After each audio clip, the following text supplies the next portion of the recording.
Kalau kita, masyarakat biasa, mungkin aja kita tertinggal HP, tertinggal kunci, terjatuh kunci. Mungkin gitu. Karena kita sendiri, karena kita nggak punya staff. Tapi kalau kita punya staff,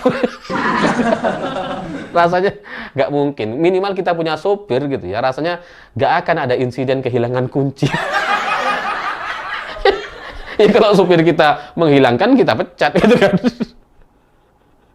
Jadi alasan yang disampaikan oleh KPK karena takut tertinggal, terjatuh gitu ya dan sebagainya, yang kemudian diselesaikan dengan satu solusi membawa koper yang sebesar itu menurut saya sangat-sangat lucu sekali karena nggak masuk akal dan tidak bisa kemudian kita terima kalau kita bayangkan dengan kehidupan kita yang sehari-hari. Karena ya kita ini kan juga terlibat atau punya banyak sekali barang-barang berharga dan tingkat atau potensi tertinggal atau terjatuh itu hanya bisa terjadi kalau kita nggak punya staff, kalau kita tidak punya supir, atau kita tidak punya pendamping atau orang yang bersama dengan kita. Mungkin itu terjadi. Tapi kalau banyak orang, staffnya 2-3 orang, apalagi yang seperti KPK, belasan orang, semuanya kan pasti saling menjaga gitu. Dan sekali lagi, sekalipun memang takut tertinggal atau terjatuh, masa sih harus dengan koper yang sebesar itu?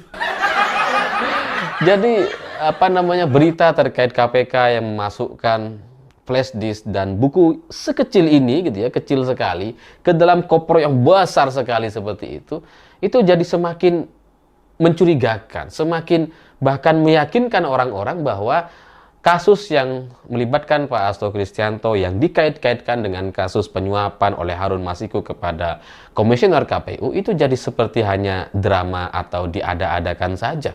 Kasus yang dibuat-buat dan kemudian sekarang menjadi tertawaan banyak orang. Dan inilah yang menjadi pertaruhan nama baik KPK ke depan akan seperti apa. Bahwa kemudian nanti misalkan Pak Hasto diproses lanjut, kemudian ditangkap atau dipenjara dan seterusnya, itu soal nanti.